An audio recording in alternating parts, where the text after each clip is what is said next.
hello everyone, welcome and thank you for joining us today.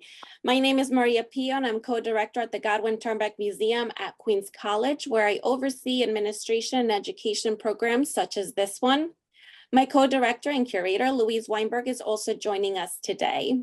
If you have not had a chance yet, I invite you to, after the program, visit our website at www.gtmuseum.org for a closer look at the current exhibition, as well as virtual look into past exhibitions we have done. There you will also find information about programs and events. Also, if you are in or around New York City area, I invite you to come visit us at the museum, as the exhibition has now been extended until Thursday, August 29th. So it's really great because we were going to be actually closing August 8th. So this gives us a couple more weeks with the exhibition. I want to take a moment to thank our donors and funders, including the Friends of the Godwin-Ternbach Museum, the Avery Arts Foundation, the Pine Tree Foundation, Kufferberg Center for the Arts, and Queens College. I also want to give a very, very, very special thank you to Dr. John Hunter and Dr. Harold Kuden for their generous support of this exhibition. Without their support, we would not be able to bring this programming to you all today.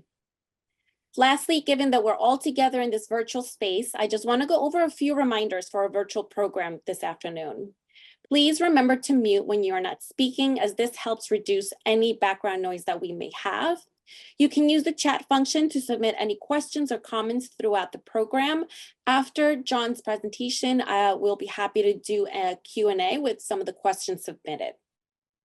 Please, of course, remain courteous and respectful, and hateful language of any kind will not be tolerated. Today, I am very happy to welcome artist John Hunter to this virtual space. Before we begin, I want to share a little bit about John, which I know many of you know already.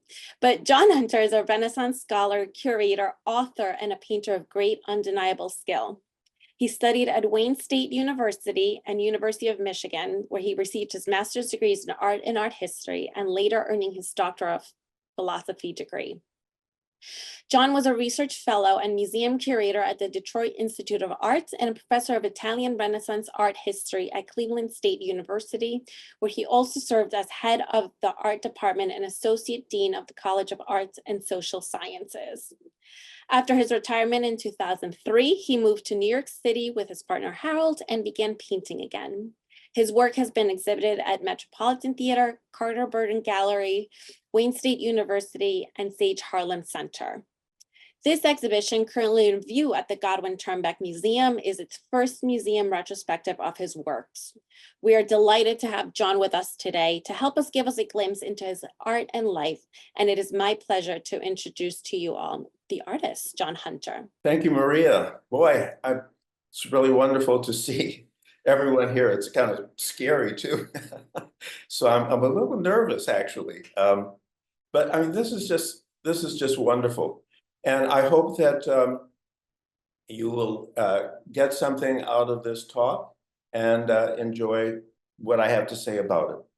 First of all, I want to thank Maria for a very, very nice introduction. I will be repeating some of the information she gave as part of my talk, just to situate things with the paintings and with the exhibition. So many of you know that I'm originally from Detroit. And you know that I'm a graduate of Wayne State University, where I studied art with a really wonderful man, Robert Wilbert, a great painter. And much of what I learned about how to make a painting, I learned from Robert Wilbert.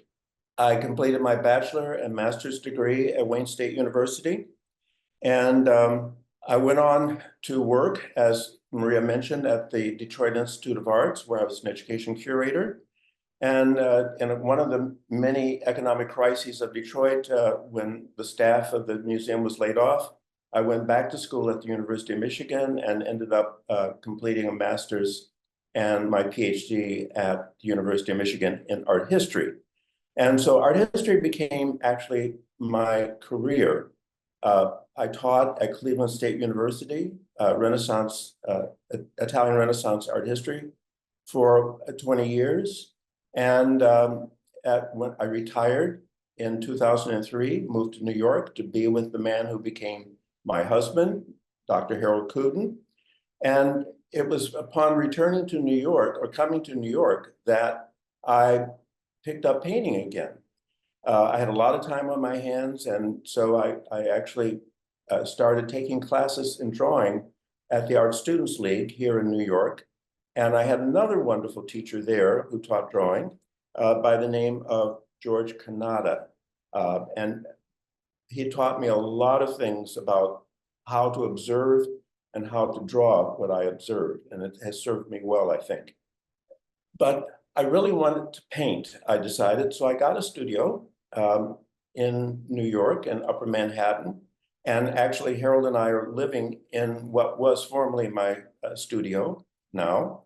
And it was in that studio from about 2005 until very recently that I did all of the paintings that you're going to see today.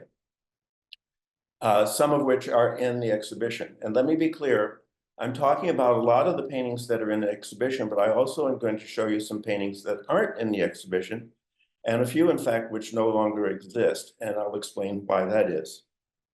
So when I came to the studio, I relied upon the teachings of Robert Wilbert to start painting, and I did the sort of works that Robert did himself, and that I had done as an undergraduate and graduate student in painting.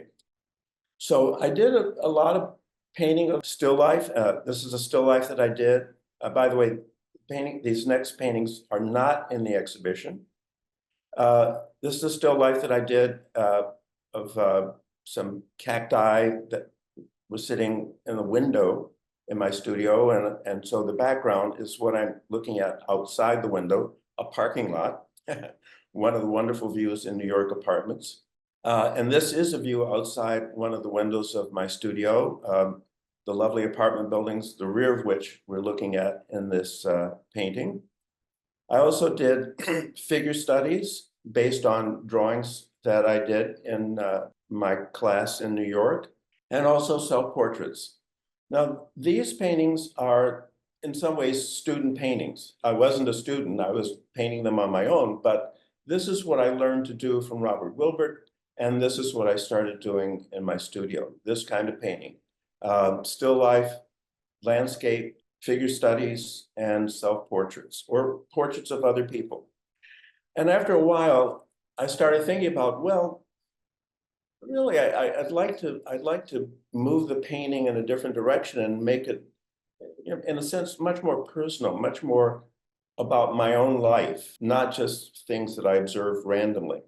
And so I decided to start painting paintings of my family, most of whom were already deceased by that time.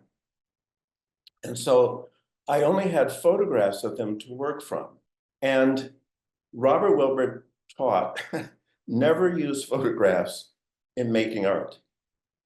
But I couldn't make paintings of my family without photographs. And so I had to say to Robert, who I thought was looking over my shoulder while I was painting, sorry, Bob, but I've got to use these photographs for paintings. And so I did a bunch of paintings about my family and other subjects. And now we come to the point that I had a visitor to my studio, Louise Weinberg, who was co-curator at the Godwin-Ternbach Museum of Queens College. Louise is an old friend of Harold's. In fact, Harold knew Louise's mother in Chicago. And I met, in fact, Louise's mother on a visit to Chicago. And on that visit, Louise's mother was a painter, a very, very good painter. And on that visit, I mentioned that I also painted, and she said, oh, I'd like to see your work. Well, the only thing I could show her was my website on my phone, or direct her to her computer. And she did look at the paintings on the website, and apparently, and I only found this out recently, she told her daughter, Louise, you've got to look at this guy's work. And so Louise got in contact with me, and she made a visit to my studio before COVID, and then another visit And she looked at all the more than 200 paintings that were in my studio, as well as some of the drawings. There are more than 200 drawings. And she said, you know, I would like to make an exhibition. And I said, great, I'd love to have an exhibition. And that's how the exhibition that is now on view in the Godwin-Ternbach Museum came about. Louise decided that she wanted to show the paintings, and she decided which paintings she wanted to show. And she selected the paintings according to 3 themes that she developed: family, identity, and culture. And so out of all the paintings, all the more than 200 paintings that were available, she chose the ones that fell within those 3 themes. Now, you're looking at a view of the main exhibition room in the museum. It's a 2-story space. It is absolutely fabulous. It is such a beautiful space with, you can see, indirect natural lighting coming from up above. On the main floor, the walls, as you can see, are very high. And then there's a balcony that runs all the way around the upper level of the museum. And Louise has filled that gallery with almost 40 paintings of mine. So I want to thank Louise for making this possible. And I want to thank Maria again for organizing the educational programs around the exhibit. And I want to thank Arnold Carnevogel for actually putting the paintings on the wall in a way that allows them to breathe and live in a way that they never breathed and lived in my studio. Many friends came to visit me in my studio and saw the paintings, and they were appreciative, but you can never really see them the way that they're able to be seen in this space. And the first time I saw them, while the paintings were still being hung in the museum, I was so blown away that I thought, my God, who did these paintings? They don't look like my paintings.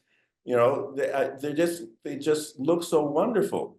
You know, and they do look wonderful. I'm just overjoyed at how this exhibit looks. I'm just going to show you a few more views of the installation, because obviously I'm not in the museum right now. Actually, I'm in our apartment and coming to you from there. And I'm watching all of this as you're watching it. So this is another view in which you can see both levels of the museum and how the paintings are so beautifully spaced, given lots of breathing space.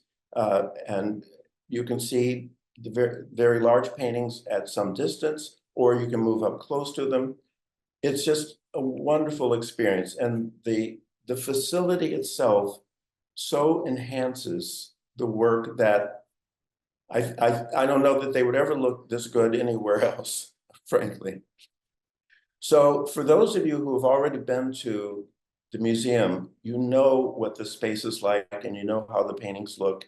And I hope you've had a wonderful experience there. And if you can still get to the museum to see it, if you haven't seen it, I hope you will. I'm gonna have to show you the paintings individually.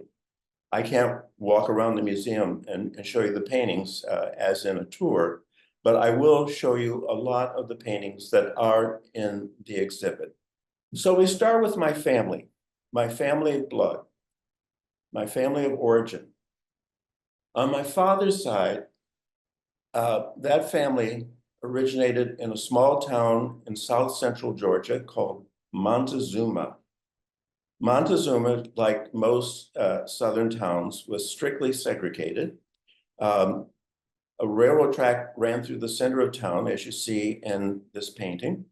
And one side of the railroad track was the white side of Montezuma, and the other side of the track was the black side of Montezuma. And as a child, and in my childhood, I visited my family in Montezuma on several occasions, taking the train from Detroit down to Montezuma and getting off at the railroad station, which is the building, not the column building, but the one on this side, on our side of the railroad tracks. That was the railroad station where we got off the train. And we visited my great-great-grandmother and my great-grandmother, her daughter, in Montezuma, Georgia. So this painting I made as a kind of memory painting of that place where my father's family originated. And this painting is based on a photograph that was taken when I was a child, and I'm the kid in the painting, with my grandfather, who is holding me still from wiggling and being a nuisance, I guess. And he is standing next to, seated, his grandmother, my great-great-grandmother, Missouri Hunter, and standing beside him is his mother, Mattie Hunter. So there are 4 generations there. The generation that's missing, of course, is my father, who was not there on this trip. I think he was in the Army at the time during the Second World War. In case you're wondering about dates, I was born in 1942, and if you do the quick calculation, I am 82 years old. So that sort of works that out. So here's where the family begins on my father's side. Me, my grandfather, his mother, his grandmother. Missouri, my great-great-grandmother, had been an enslaved woman. This is very much a feature and a part of the history of our family, because that enslavement meant that she, perhaps against her will, more likely against her will, gave birth to children by means of a white man. And her daughter, my great-grandmother, also gave birth to children who were the product of rape. Who knows? So that's the story behind this painting. 4 generations in Montezuma, Georgia. And again, here I am with my mom, Louise Hunter, based on, again, on a photograph.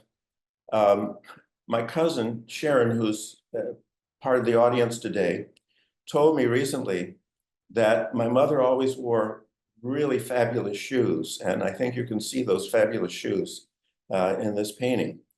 I'm an only child. And so my mother really embraced me, you might say, as she is doing in the photograph. I was always very close to her, even when I didn't want to be close to her. And then here's a painting of all the family, the entire crew, at Thanksgiving in 1950. This is also based on a photograph. I'm going to go around the painting and introduce everyone, so stay with me here. Let's start on the left-hand side.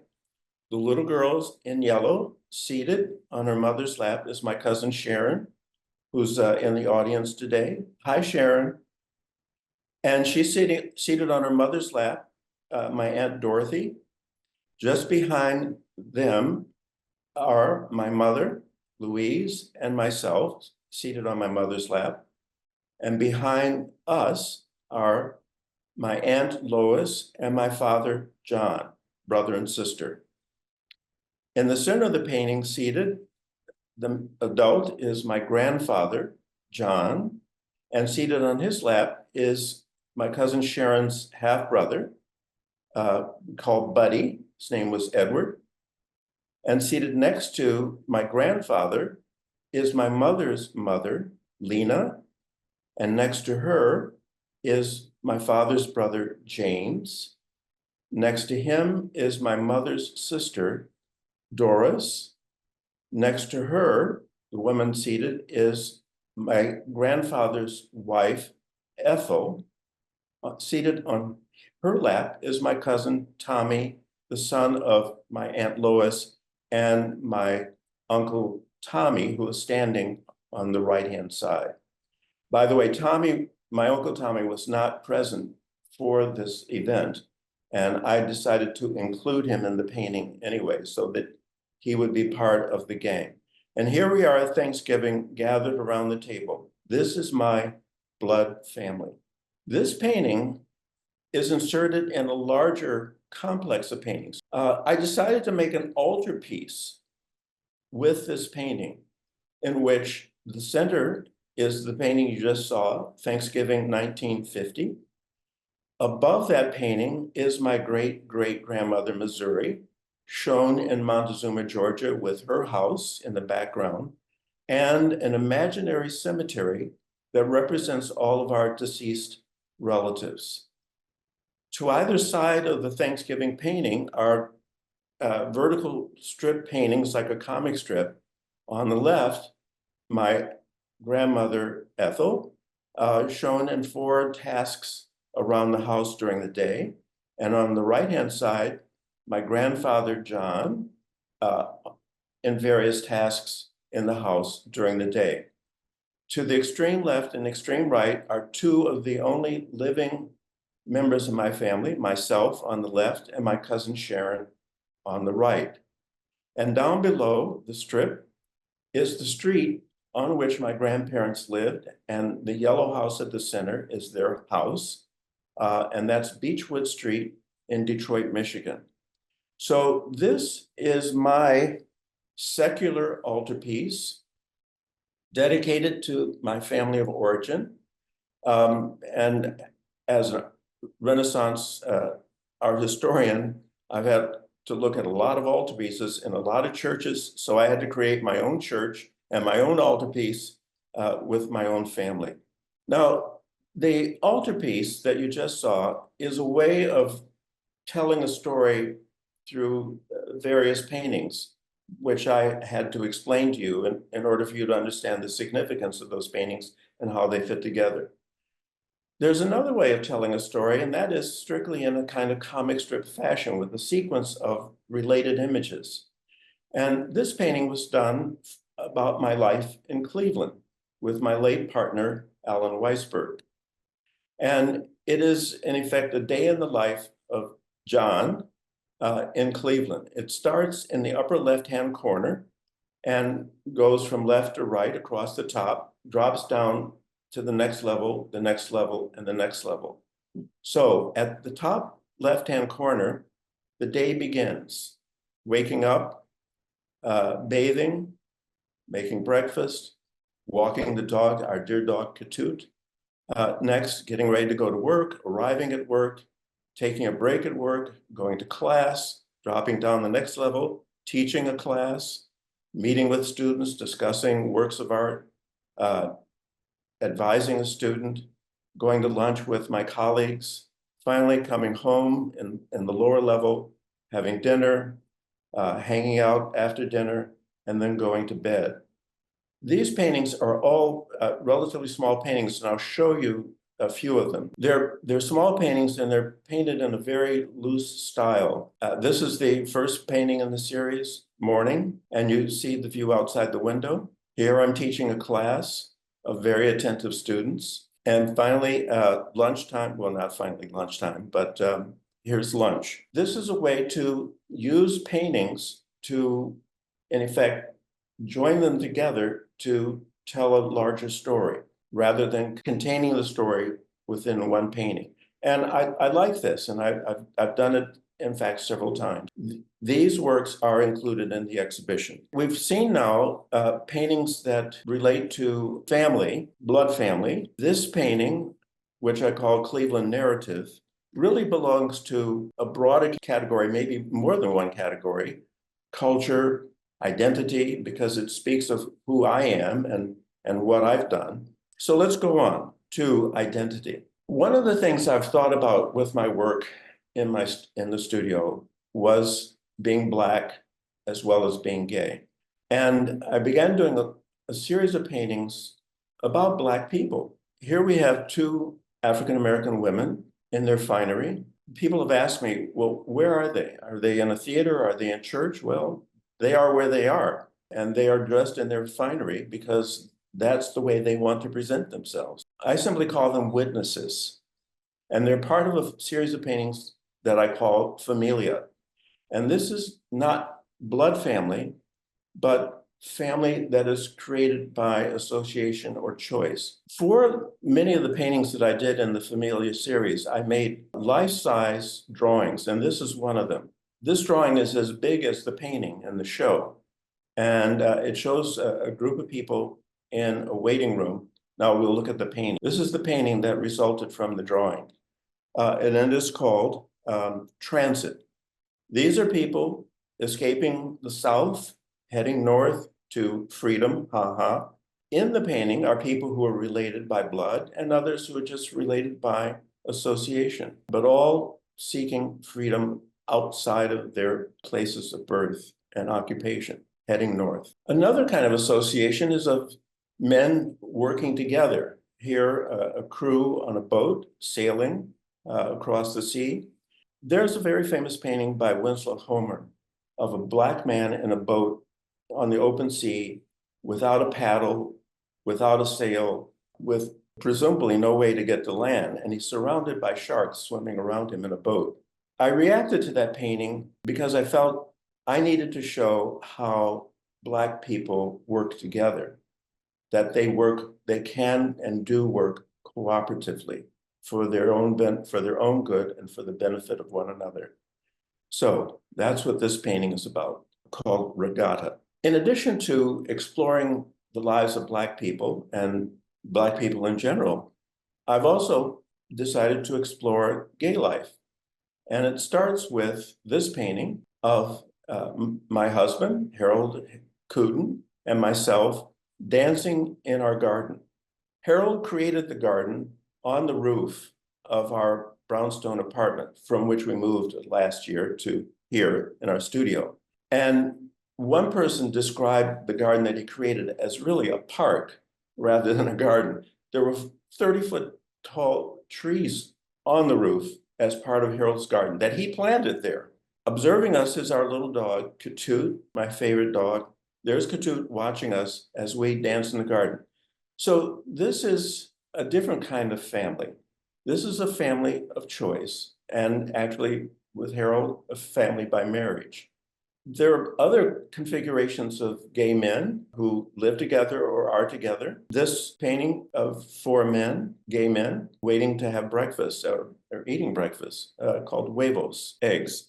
And this painting about partnership. 2 men, one lying prone on the ground, the other seated. They are a couple, but the man prone on the ground has died, and the man that's seated has lost his partner and lost his home. His home was with his partner and in his partner. And he's contemplating his life without his partner. And he's staring at a turtle who's crawling across the blanket on the ground. The turtle, of course, carries his home with him. So here's a man who doesn't have a home now, contemplating an animal that is self-contained. And of course, the vegetation in the background is a cotton plant, a reference to Black people and their labors in the South. This painting is about the brotherhood of gay men. You know, most of the paintings that most of the art that I've seen by gays, of gays, has been erotic art, and that's great. That's wonderful. It's exciting, it's stimulating, it's often very good. But there's more to gay life than sex, although sex is good, of course. But there's more to it, and there's a fellowship. There's a sense of support, a sense of embracing one another in a loving, supportive way. And that's what this painting is about. It's called In Hoc Signo Floribus, Latin, which translates roughly as under this sign we flourish. And the sign is the tulip, as you see growing around them, and the man that's kneeling, one of the men who's kneeling is holding a bunch of tulips as a kind of offering to his fellows.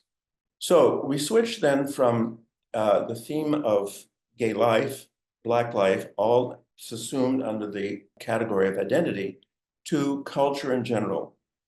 And in thinking about Black life, I also was concerned about how Black people, especially in the Americas, ended up as we are. And we ended up here by the lands where we came from being conquered by foreigners, namely Europeans. We ended up in the Americas as a result of slavery.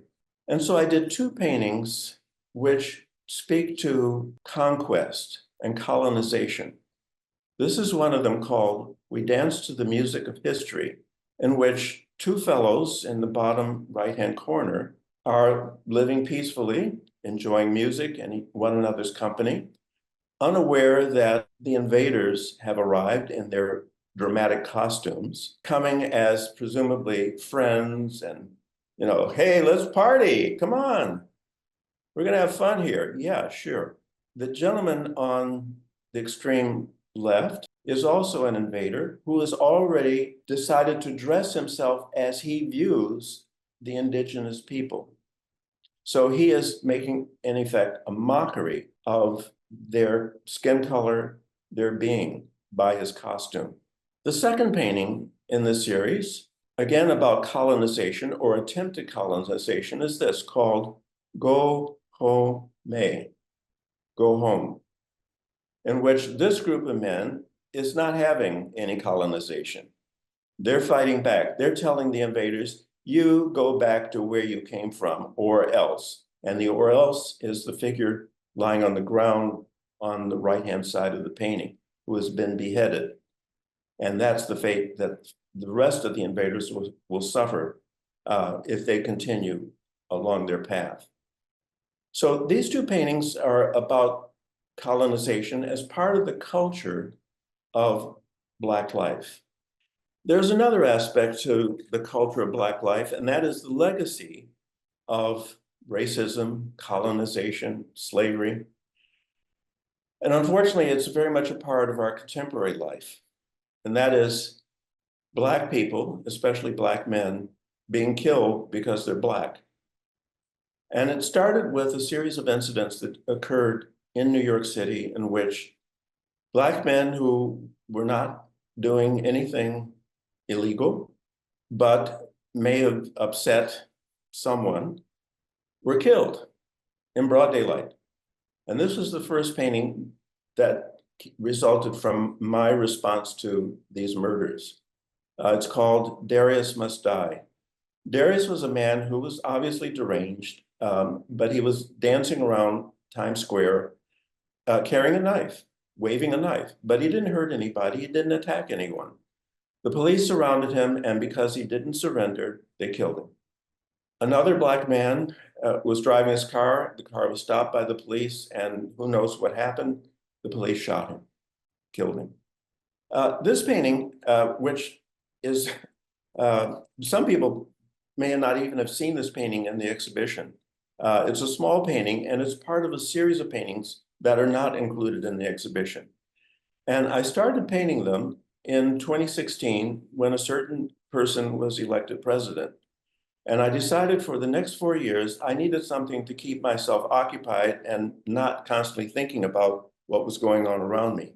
So I called it the 4-year project.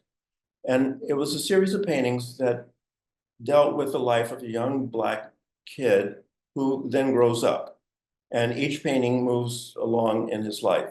This is painting number 3 in the series, and it's actually based on something that happened in my life. You see the kid with a candle in front of a vase of dried flowers. I actually did that.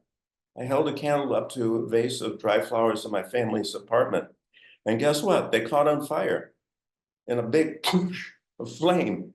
My parents didn't say anything about it. I guess they said, I guess he learned his lesson about that. I guess he won't do that again. And I didn't. These are 2 other paintings in that series. In the first painting in the series, the kid playing with his electric train, which my surviving family members know I play with a lot and wouldn't let them play with. And the kid drawing, which is something that I did a lot as a kid and as an adult. Okay, now we come to something kind of weird. I'm going to show you a couple of paintings that no longer exist. This painting was made of our park near where we lived on the Upper West Side, Riverside Park. And it's where I walk the dog every day. And so it includes all the activities that I would witness in the park walking the dog. It's a huge painting made up of 2 panels. And after a while, I just decided I didn't like it anymore. And so I painted over both panels. And you'll see the painted over panels shortly. But it no longer exists. And here's another painting that I started. And it was to reflect our visit to the Amazon. And I don't know, it just didn't seem to be working. I liked parts of it, but I didn't like the painting. And so I painted over it. And this is how my studio looked, by the way, when I was doing paintings. Those paintings that you just saw all were painted over to create a series of paintings of our visit, that is Harold and my visit to West Africa. We went to the countries of Ghana, Togo, and Benin, and we were there for 5 weeks, or 4 or 5 weeks, with a driver who drove us through all the countries. And everywhere I went, I took photographs and made these paintings from those photographs. So here you see a group of people. There were actually thousands of people gathered for a Catholic outdoor ceremony in a town, and everyone is wearing their finest garment. These are all handmade. These are not store-bought garments, all handmade and incredibly beautiful. And it was just a kind of rainbow of color. And in another village, I encountered these folks. The 2 men were iron workers and the woman was a potter. This is another painting that was previously painted over. And then there's this wonderful lady. I didn't know any of these people. I just asked them, may I take your picture? And they all said yes. And they posed for the camera. I didn't ask them to do anything or look this way, look that way. They just did what they wanted to do. And this lovely lady sat for her photograph being taken, and a painting resulted from it. And these kids, everywhere we went in the villages, the kids would come out and they wanted to walk with us, hold our hands. We would give them little presents. We brought a whole bunch of pens to pass out. And as I was walking with this particular group of kids, I said, can I take your picture? And they all just clumped together like that. You know, I didn't pose them. That's what they decided to do. And this was our driver, Ben. He was a wonderful man, spoke very good English, and knew a lot about the countries that we visited. And he made our visit just a wonderful adventure and experience. And I wanted to show you the photograph that the painting is based on. The photograph is on the right, and there's the painting on the left. So, you know, these paintings are not actually replicas of the photographs. They're interpretations of the photographs. Now, I just wanted to emphasize that. I don't try to make it look like the photograph. I use the photograph as a means of creating the image. So finally, we come to work that I've done since I actually, in effect, stopped painting and we moved to Mexico. I no longer paint large scale or even small scale. I started doing collage work, and in Mexico, through a series of accidents, I ended up with a bag full of leather scraps, and I decided to make collages out of them. And this is one of the collages that I made, just a face out of leather and another face. These are all in the exhibition. I've carried you through a bunch of paintings that are actually on view in the exhibition. What I would say is I'm incredibly grateful that I had the opportunity to show this work. The work will remain in the museum after the exhibition as part of their permanent collection. So it has been saved from the dumpster, which is where it was, I thought, headed.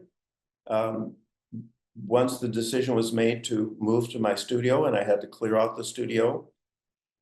I haven't talked about style or anything like that. Frankly, I think it probably would bore you to death. But there is a change in how I've worked over the 20 years that these works have been created, from the influence of Robert Wilbert until the last works, which I think have become more simplified, more focused, and bolder, if you will. That's the art historian stuff. And yes, there are lots of influences of other artists. I welcome that. Artists, European artists and Black artists, Matisse, Romare Bearden, amongst others. There are lots of references to other works as well. I'm an art historian after all, as well as a painter. And I'm happy to have been able to have the time and the wherewithal to do this work. And I'm so grateful that this work survives and can be viewed by more people. And I hope enjoyed. And I hope that you have enjoyed this somewhat erratic and tour through the show. Thank you. Thank you so much, John, for this. Of course, this was such a wonderful glimpse into your life, your art. And on behalf of the Godwin-Ternbach Museum and Queens College, we, of course, thank you for all the work. And we are so happy that it will have a special place here and call Queens home now. Let me look through the chat. If there's anyone that wants to submit a question, you can either write it on the chat or you can unmute yourself and ask John the question yourself. Hey, John, I don't know if you remember me. I look a lot different these days, but I was one of your students. Yes, I do remember you, Andrew. Yeah, I just got to say, I never had the opportunity to thank you for the things that I've learned through your art history classes and intro to drawing classes back at CSU. And today, getting the insight of your work and your family history, it all makes sense as far as what made you tick. And there's just a lot of parallels that I see with your drawing in trains as a kid. Because those were the two things that I shared with you at growing up. So with that, I just wanted to say thank you. Thank you, Andrew. Thank you very much. Great, thank you. Terry, you have your hand up. Do you want to go? Yes, thank you. The sweep and mastery of what you do, it just blows my mind. This is the second time I've seen it. The first time was in person. I just cannot get over it. And I wanted to know two things. Will this video experience be available beyond today to others who might want to see this? How will that's one question. And then the other is about the art. One was, John, you said that your former teacher said, never use a photo for a painting. And I've often wondered that and wondered if that was somehow a devalued way to make art and why that is. That's one question. And then the second one is, these paintings that you have that are no longer exist. I mean, it's like a knife in my heart to hear that. They're so beautiful. Mm-hmm. But you have struck me down the line really about your relationship to your own work. Seemingly enjoy the process, get a lot of delight out of creating these things, but the durability or endurance of them doesn't seem to matter so much to you. You were like, I know you were ready to throw these away when you didn't think you had any, and you seemed you would appear to have been largely indifferent to that, like, oh well, it was fun while it lasted sort of attitude. And can you talk about that? Because I can't get over that. If I could do one painting that looked like that, I would guard it with my life. So that's it. Okay, great. We can see each other a little better. Hi, cousin. There we go. Hi, Sharon. I'm so proud of you. I really enjoyed it. And I never saw the one with those trains. If they only knew that history. All right, go ahead, John. It was really good. Yeah. Okay. Terry, thanks a lot for both questions. First of all, Robert Wilbert's thought about using photographs is that you're not looking at what you're drawing. You're looking at the photograph, but you're not looking at what's in the drawing. And that's when you work from life, you have to see the thing that you're looking at and make decisions about it and extract from what you see to transform it into a visual image. If you have the photograph, in effect, the photograph is doing a lot of the work for you. Well, yes, that's true. But there are things you can do with the photograph that otherwise you couldn't do at all, unless you're just using your imagination. Mhm. The second thing is, no, if I could, I would keep all of my work. I wouldn't, nothing would ever leave. I would really hang on to it. But it was an existential dilemma. We were going to move here. All I could, thank God, Louise Weinberg, the curator of the show, said, John, put the paintings in storage until we can do the show. Don't put them in a dumpster. That's ridiculous. So I put them in storage, which was, expensive, but I put them in storage. And then she said, would you consider donating them to the museum? Oh, yes. Oh, yes. Oh, yes. I could let them go because she cared for these works. And now they're in a museum, and presumably they will be cared for however long we are on the planet. Absolutely. So I hope that answers your questions. And Terry, just the first question that you had asked about the video will be available on YouTube. I will email everyone the link. It's on our YouTube channel for the Godwin-Ternbach Museum, so this will be available by next week. John, I do have a question coming in through our chat from William Siegfried. Could you talk on what was valuable in the personal sense in the mentors that you had from Mr. Wilbert and Mr. Kanata? Okay, thanks, Will, for the question. Will is a friend met in Oaxaca, Mexico, where we're living.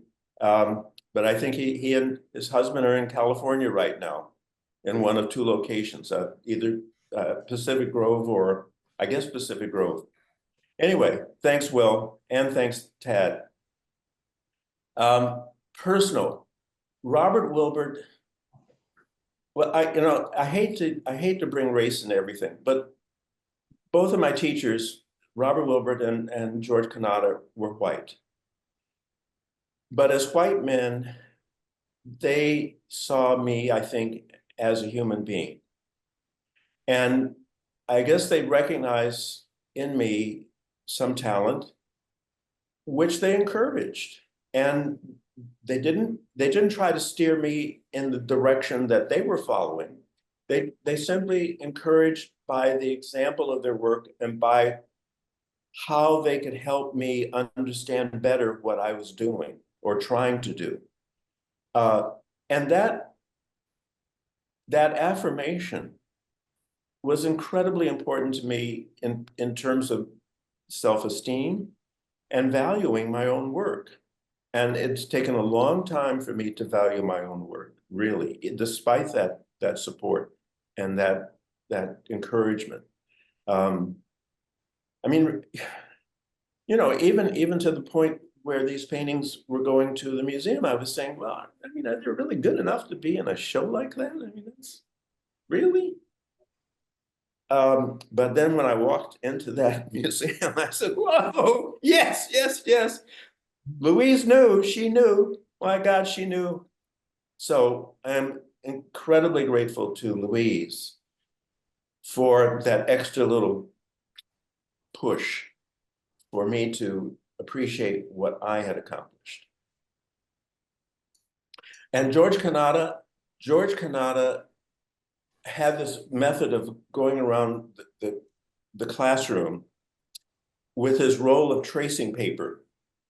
He would walk up to someone, he'd walk up to me while I'm drawing, and he'd just kind of stand there, fidgeting in a way. And then he would tear off a piece of tracing paper and place it over my drawing. And without saying a word, he would begin drawing over my drawing, but not ruining the drawing. And by drawing over my drawing, he would show me what he wanted me to see. And I thought, oh, great, George. And I saw every time he would do that, I'd go, why didn't I see that? Why didn't I? Well, after a couple of years, I began to get the idea. And he helped me sharpen my ability to look and how to transform what I saw into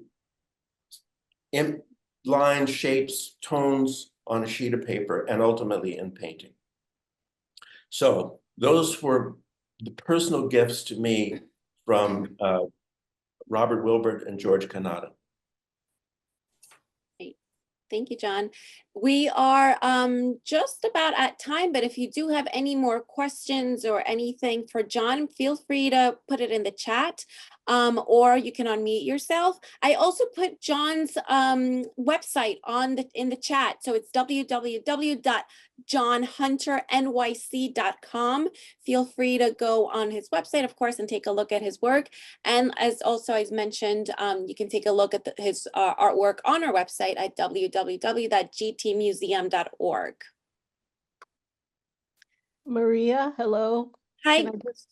Hi. Go ahead, Louise. This is Louise Weinberg speaking. I'm staying off camera because I'm at home on medical leave, but I just want to say how blessed I feel to reconnect with both Harold and to know John and meet John and to honor his work. I mean, I think any of you, if you have not seen the exhibition, I strongly encourage you to walk in our museum and have that experience of John's work. John is such a generous person, both in the quality of his paintings, but also he's made really touching revealing statements that are you see throughout the exhibition, which illuminate his thinking, his life, his feelings about who he is. And I think that that is such a treasure. When I can clone myself, because we have a very small staff, it's Maria and I who are full-time. We have one part-time helper who assists us in the museum and also does our graphics. And then beyond that, we hire Arnold Kannervogel, who John mentioned, who we're dependent on for his beautiful presentation and thoughtful display of work. But he's a consultant, so we work with consultants. So when I can clone myself, when I can figure that out, I plan to organize a traveling exhibition of John's work because I think it's so timely and so important for his voice to be heard. And that's how important his work is. Doubly the gift of the works to the college, to the museum, and by extension to the college is incredibly important, as we are in part a teaching museum. And it's in our DNA to be able to share works of art with students from all disciplines, not just art and art history, but any department on campus, off campus, senior groups, preschool groups. We work for the community to share the wealth of what the museum holds. But once again, thank you. Thank you so much, John. You have given us so much with these talks, and it's so meaningful. And now I have to go. Thanks, Louise. Thank you. Love you. Love you too. Louise. Any other last comments, thoughts, questions for John while you have him here? Feel free, like I said, unmute yourself. You can say it, or you can put it in the chat. Again, I want to invite everyone, if you're in or around New York City, please come visit us at Queens College. Admission is free. You can just, our museum is located inside of the Queens College campus, so you'll walk through campus a little bit to get to us. But once you're here, it is truly a beautiful show. I have something to say. Yes, go Hi, ahead. cousin. Hi. So I've never seen all of the paintings or anything like that. I haven't seen them all, and I was really intrigued. And for me to be able to remember, I told my mom we were supposed to be going out today. And I said, Mom, we can't go. She was like, why? I said, Mom, it's John's exhibition today. She said, oh yeah, that's right. So I took time out and I really enjoyed them, but I'm a little jealous because you never painted a picture of me. I'm a hunter. I'll do one. No, but you're awesome. I mean, you captivated some really, really, good, I don't know what you call them, but man, I've never seen, I know I saw the one with the hunter, the Thanksgiving. I saw the one with you and Mom, but all the other ones I haven't seen. So it was good. I liked it. I liked it a lot. Thank you, Patrice. Thank you. Thank you, Patrice. I just have to say, it is such a joy to see all of your faces. Oh my God. I mean, there's Detroit represented, there's Florida represented, there's California, there's Connecticut, there's New York, oh wow, this is just unbelievable. It's wonderful.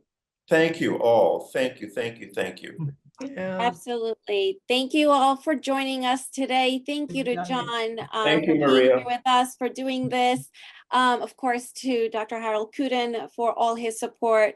On behalf of myself, Louise, the whole Godwin-Ternbach Museum, Queens College, we thank you for being here, for carving out an hour of your time to spend with us.